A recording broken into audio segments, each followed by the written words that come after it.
በሴቶችና በወንዶች ባሪያዎች ላይ መንፈሴን አፈሳለሁ። አገልጋይ በቅባት ያገለግላል። ንግግር ግን ሁላችንም የመናገር ስልጣን ተሰጥቶናል። ለተቀበሉት በስሙ ለሚያምኑ ለነርሱ የእግዚአብሔር ልጆች ይሆኑ ዘንድ ስልጣንን ሰጣቸው። አልዓዛር ሆይ ና ውጣ። አልዓዛር እኮ ሞቷል። ስጋዊው ዓለም በስብሷል ይላል፣ ሞቷል ይላል፣ አልቋል ይላል፣ ሸቷል ይላል። መንፈሳዊ ዓለም ደግሞ የሌለውን ወደ መኖር እንዳመጣ ከፈለግ ተናገር ይላል። አልዓዛር ሆይ ና ውጣ። ማነው ከተኛበት ከታሰረበት ከገማበት ብድግ ያደረገ? ሰማያት በእግዚአብሔር ቃል ተደጋግፎ ነው የሚለው። ዛሬ ትናገራለህ፣ ታሪክ ይቀየራል። ካልተናገርክ አይሆንም። ጌታ ኢየሱስ ክርስቶስ ጦርነት ገጠመ። ይመጣና በል አንተ የእግዚአብሔር ልጅ ከሆንክ ይሄንን ድንጋይ ዳቦ እንዲሆን አድርጋለሁ። ሰው በእንጀራ ብቻ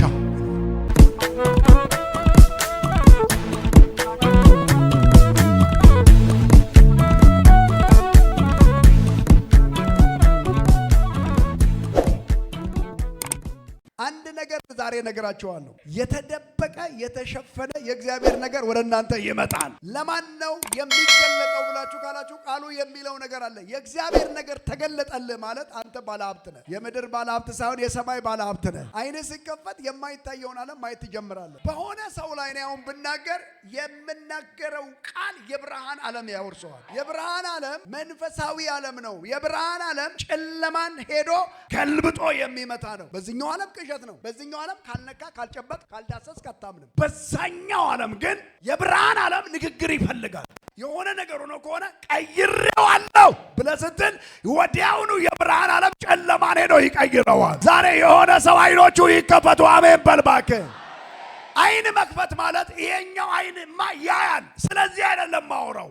ምን ማለት ነው? አይኖችን ክፈት ከጌም ታምራት አለው ብሎ ማለት ልዩ መረዳት በጌታ በኢየሱስ ስም። እስኪ አጠገብ ያለውን ሰው እስከ ዛሬ ያልገባ የእግዚአብሔር ነገር ዛሬ ይገባሃል በሉት። ስለዚህ ምን ማለት ነው? መንፈሳዊ ዓለም ማለት የንግግር ዓለም ነው። የምታወራው ነገር ነው። ካልተናገርክ አይሆንም። ጌታ ኢየሱስ ክርስቶስ ይመጣል። ይሄንን ድንጋይ ዳቦ አድርግ ይለዋል። ጦርነት ገጠመ። ይመጣና በል አንተ የእግዚአብሔር ልጅ ከሆንክ ይሄንን ድንጋይ ዳቦ እንዲሆን አድርጋለሁ። ሰው በእንጀራ ብቻ ብቻ ምለው ምንድን ነው? እንጀራም ይበላል። ሕዝቅኤል ምዕራፍ 3 የሰው ልጅ ሆይ ያገኘውን ብላ፣ ይህንንም መጽሐፍ ብላ አለኝ። ለእስራኤል ቤት ሄደ ተናገር አለኝ። አፌንም ከፈትኩ፣ መጽሐፉንም አጎረሰኝ። እርሱም የሰው ልጅ ሆይ አፍህ ይብላ፣ በሚሰጥህም በዚህ መጽሐፍ ሆድህን ሙላ አለኝ። እኔም በላው፣ በአፌም ውስጥ እንደማር ጣፈጠኝ። ወገኖች አንድ ነገር ልንገራችሁ። አሁን እየበላችሁ ነው ያላችሁት። በጌታ በኢየሱስ እንደምን ጣፈጠኝ? እንደማር ጣፈጠኝ ይላል። ይኸውልህ ይሄንን ቃል ትበላለህ፣ የዘመንህን ቁጥር ይቀይረዋል። ስለዚህ ምን አለው? ጦርነት ገጠመ። የዓለምን ክብር አሳየውና እነኝን ሁሉ እሰጥሃለሁ። ይህን ሁሉ ወድቀህ ብትሰግድልኝ ለአምላክህ ለእግዚአብሔር ብቻ ስገድ ተብሎ ተጽፏል። በላንተ ሰይጣን ሂድ። ፈተናውንም ከጨረሰ በኋላ ለቆት ለጥቂት ጊዜ መንፈሳዊ ዓለም የንግግር ዓለም ነው በሉ ባካችሁ። ሆነ ሰው ዛሬ በኢየሱስም የጠላትን ወገብ ይመታዋል በንግግር። እጃችሁን ከፍ አድርጉና መንፈሳዊ ዓለም የንግግር ዓለም ነው በል እባክህ። የንግግር ዓለም ነው። አፈረስኩ ትላለህ። ትቆምና በሆነ ነገር ላይ የሟርተኝነትን መንፈስ ገልብጫለሁ። የደጋሚውን ኃይል ወገቡን ሰብሬዋለሁ። ነገ የኔ ነው፣ ነገ ማሌዳ የኔ ነው፣ ነገ እኔ ያድርጌዋለሁ። ዋቸው ትላላችሁ።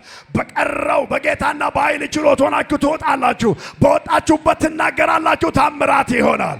የሆነ ነገር ትናገራላችሁ። መንገዴን ላንተ ሰጠው፣ ሰማይ በላዬ ላይ ይከፈት። ይህ ቀን የኔ ቀን ነው፣ በዚህ ቀን እደሰታለሁ። በዚህ ላይ የሚመጣ የጠላት ሐሳብ በኔ ላይ አይሰራም። መናገር ትጀምራለህ። መናገር ስትጀምር የማይታይ አካል ካንተ በስተጀርባ የሆነ ስራ መስራት ይጀምራል። ዛሬ በኢየሱስም ትናገራለህ። አካል ያለው ነገር ይወጣል። ተመልከቱ። አሁን አልዓዛር ሞቷል ብሎ አሉ። አልዓዛር ከሞተ ስንት ቀኑ ነው? ዮሐንስ 11 ላይ 4 ቀን። አንተ በዚህ ብትኖር ኖሮ ወንድማችን ምን ባላለ። አሁን ቃሏ ከባድ ነው። መንፈሳዊ ዓለምን የሚይዝ ንግግር ነው። አንዳንድ ሰው ንግግር የእግዚአብሔርን ነገር ይዛል። እንጂ ሴት ትንሣኤና ሕይወት እኔ ነኝ የሚያምንብኝ ቢኖር እሱ ሕያው ይሆናል። አዎ እኮ ጌታ ሆይ በትንሣኤ ቀን እንደሚነሳ ትላለች። ከዛ በኋላ አልዓዛር የት ነው ያለው? ኧረ ይሸታል። አሁን ደግሞ የእግዚአብሔርንም ነገር መቀርቀሪያ እግዚአብሔር እንዳይሰራ ገምቷል። ከሞተ 4 ቀን። አንቺ ሴት ብታምኚ፣ አሁን ንግግር ነው መንፈሳዊ ዓለም። ብታምኚ የእግዚአብሔርን ክብር እንድታይ አልነገርኩሽም? ምን ይሁን ብርሃን ይሁን መልካም የምስራች ነው ማወራው። እግሮቹ ያማሩ ሰዎች መልካም የምስራች ያወራል። ዛሬ በጌታ በኢየሱስም የሆነ ሰው ንግግር ይቀይራል። በኢየሱስም የንግግር ዓለም ውስጥ እገባለሁ የሚል ሰው የንግግር ዓለም ውስጥ እገባለሁ የሚል ሰው ዛሬ በኢየሱስም አሜን ይሆንለት። እስኪ በሉ መንፈሳዊ ዓለም የመናገር ዓለም ነው በልባክ። ለምሳሌ አንድ ነገር ላሳያችሁ። ሰማይ ስታዩት ብሎኬት ነው እንዲያቆመው ቃል ዮሐንስ 1:3 ሁሉ በእርሱ ሆነ ከሆነውም አንዳችስ እንኳ ያለ እርሱ አልሆነም። በመጀመሪያ ቃል ነበር፣ ቃልም በእግዚአብሔር ዘንድ ነበር፣ ቃልም እግዚአብሔር ነበር ብሎ ከላይ ስለ ቃል ነው የሚያወራው። ከላይ ጀምሮ በመጀመሪያ ቃል ነበር፣ ቃልም እግዚአብሔር ነበር፣ ሁሉ በእርሱ ሆነ ከሆነውም ያለ አንዳች ያለ እርሱ አልሆነም። ምንድነው? ተናገረ ማለት ነው። ሰማይ ሁን። ዛሬ ያንተን ነገር በኢየሱስ ስም በይሁን ጨርሰዋል እግዚአብሔር። እስኪ እንደዚህ በሉ መልካም ይሆንልኛል በልባክ። ስለዚህ አጠገብ ያለውን ሰው ንካውና መንፈሳዊው ዓለም የንግግር ዓለም ነው በልባክ። አንድ አሁን በጆሮም ሞቷል አልሞተም አለ ሸቷል ምናምን አላለም። መጣና ድንጋዩ ምን በሉ ዛሬ በጌታ በኢየሱስ ስም የሆነ ሰው መናገር ይጀምራል። እጃችሁን ከፍ አድርጉና በጌታ በኢየሱስ ስም መናገር እጀምራለሁ በሉ ባካችሁ። ከዛ ድንጋዩን ምን በሉት አንሱት አለና እንደዚህ አለ። ዝም አላለም። እግዚአብሔር ሆይ አመሰግንሃለሁ አልዓዛርን አንሳው አላለ። ትእዛዝ ገባና ቆመና አልዓዛር ሆይ ና ውጣ። አልዓዛር እኮ ሞቷል።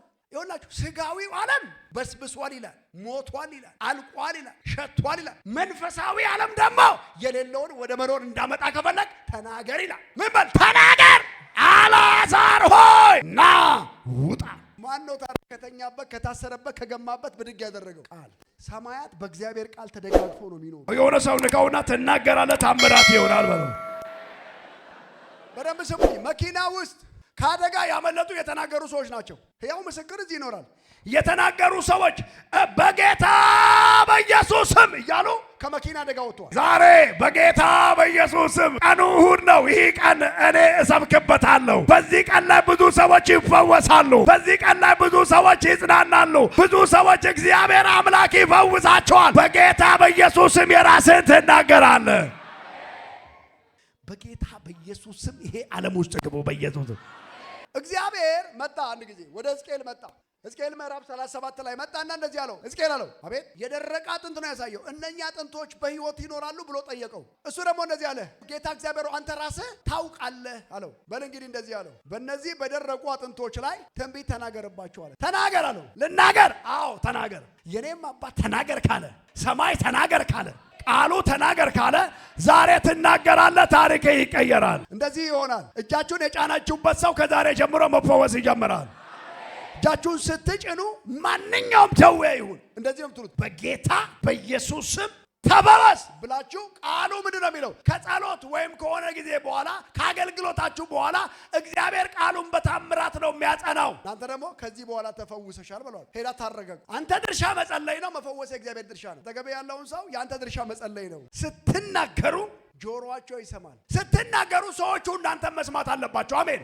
እናንተን ሰው ብቻ ሳይሆን ዲያብሎስ ይሰማቸዋል። አሁን ሄዳችሁ እናንተ ሰፈር ያለ ጠንቋይ ካለ በጌታ በኢየሱስ ስም እኔ ባለሁበት አትቀመጥም ብላችሁ የሆነ ነገር ስትደፉበት ወደደም ጠላም ከነኮተቱ ለቆ ይሄዳል። ለምን? የንግግር ዓለም ነው። መንፈሳዊ ዓለም የንግግር ዓለም ነው። ስትናገር ትወርሳለህ። መንፈሳዊ ዓለም ንግግር አይናችሁ እየተከፈተ ነው። ሁለተኛ የምነግራችሁ ነገር ያልሆነ መጥቶ ዜና ሲነግራችሁ ሰምታችሁ በይሉንታ እንደዛ ነው እንግዲህ ጌታ ይርዳኝ እግዚአብሔር ያግዘኝ ነው ተሳስተሃል። አረጋግ። በጌታ በኢየሱስ ስም ይሄን ነገር እኔ አልቀበልም። በእኔ ላይ መጥቶ በአንተ ላይ መጥቶ የሚነገር የሟርት አንደበት ዛሬ ነቅዬዋለሁ። እጃችሁን ከፍ አድርጉና ገለበጥኩት በሉ ባካችሁ። ታላችሁ በጣም የንግግር ዓለም የመሆኑ የምታዩት ሁለተኛ ነገሥት ማለት ነው። ሄዳችሁ ስትመለከቱ 4:8 አንድ ቀንም እንዲህ ይሆናል በሆነ ሰው ህይወት ላይ አንድ ቀንም እንዲህ ሆነ። የሆነ አካል ዛሬ በእናንተና በቤታችሁ ላይ ያልፋል። ወደ ሱናም አለፈ። አንድ ታላቅ ሴት ነበረች። ይሄ ሰውዬ ይናገርብኝ ብላም አስባም አይደለም ግን የግድ አለችው ይላል። እሺ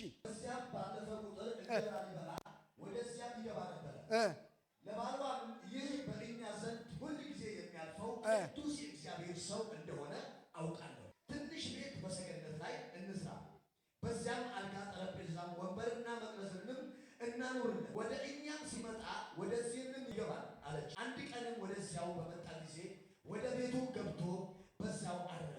ሎሌውንም ጊያዝን ይህች ሱነማዊት ጥራ አለው። በጠራትም ጊዜ በፊቱ ቆመች። እርሱ እነሆ ይህንን ሁሉ አሳብሽንም አሰብሽልኝ፣ አሁንስ ምን ላድርግልሽ? ለንጉሥ ወይስ ለሰራዊት አለቃ ልንገርልሽን በላት አለው። እርሷም እኔ በወገኔ መካከል ተቀምጫለሁ ብላ መለሰችለት። እርሱም እንግዲህ ምን እናድርግላት አለው። ልጅ የላትም፣ ባሏ ምንድን ነው? ሸምግሏል። ይህን መምታት ያለብኝ ነው። እግዚአብሔር ይገልብጡ ይህን መንፈስ። በደንብ አሜን በሉ። በማን ጉዳይ ላይ? በእግዚአብሔር ጉዳይ ላይ ጣልቃ የሚገባ እግዚአብሔር እንዳይሰራ የሚያደርግ ንግግር፣ ክፉ ንግግር ነው። ንግግር ቀልድ እንዳይመስላችሁ። መጀመሪያ ልጅ የላትም ማለት ቀጠለና ዘጋ፣ መቀርቀር ያደረገ። ባሏ ምንድን ነው? ምን ማለት ነው? ሸምግሏል ማለት። ብዙ ሰዎች በንግግራቸው ውስጥ ብዙ ነገር እንደሚያጡ አያውቁ። ምን ልላችሁ ፈልጌ ነው? አሁን እያሳየኋችሁ ያለሁት ነገር በሌለው ነገር ላይ ወይ ጸልይ፣ በሌለው ነገር ላይ ትንቢት ተናገር ነው ጌታ ነው። ከዛ ልጅ የላትም፣ ባሏ ግን እሱን ቃል ድገምና ብሉ 14 ይሰበርበት። እንግዲህ ምን እናድርግላት አለው። ቢያዝም ልጅ የላትም፣ ባሏ ሸምግሏል ብሎ መለሰ። እጃችሁን ከፍ አድርጉ። እግዚአብሔር ንግግራችን ይቀየር በሉ ባካችሁ። ከምናየው ነገር ተነስተን ስንፍና እንዳናወራ በሉ ባካችሁ። በኢየሱስ ስም አይናችን ይብራ። ይኸውላችሁ ጀግና ሰው እንደዚህ ያለ። አሁን ጊያዝ ያለውን ትተን ኤልሳ ያለውን ስሙ። እሱ ሽማግሌ ነው ብሎ ሲል አይኑ የተከፈተ ሰው እርሱ ጥራት አለ። እርሱ ምን በል ጥራት። በጠራትም ጊዜ በደጃፍ ቆመች። መታ የእግዚአብሔር ሰው ሆይ ብላ ቆመች። አሁን ተመልከቱ ምን አለች? አሁን መንፈሳዊ ዓለም የምን ዓለም ነው? የንግግር ዓለም ነው። ከዛስ ምን አለ? እርሱ በሚመጣው ዓመት በዚህ ወር ወንድ ልጅ ትታቀፊያለሽ አለ። ወንድ ልጅ ብሎ አለ። በንግግር ውስጥ ያ ነገር ይሆናል። የሚመጣው ዓመት ወንድ ልጅ ምን ትያለሽ? ወገኖቼ አሁን ደስ ይበላችሁ። የሆነ መረዳት አይናችሁ እየተከፈተ ነው ያለው። የሆነ ሰው ከዛሬ ጀምሮ በረከቱን መናጠቅ ይጀምራል። እስኪ እንደዚህ አድርጉት። ከዛሬ ጀምሮ የኔ አድርጌዋለሁ በሉ ባካችሁ። እሷ ደግሞ ምን አለች? አዳምጡ ይኸውላችሁ። እሷም አይደለም ጌታዬ እግዚአብሔር ሰው ሆይ ባሪያህን እንዳትዋሻት እለምንሃለሁ አለችው። እንዳትዋሻት እለምንሃለሁ። ሴቲቱም ጸነሰች።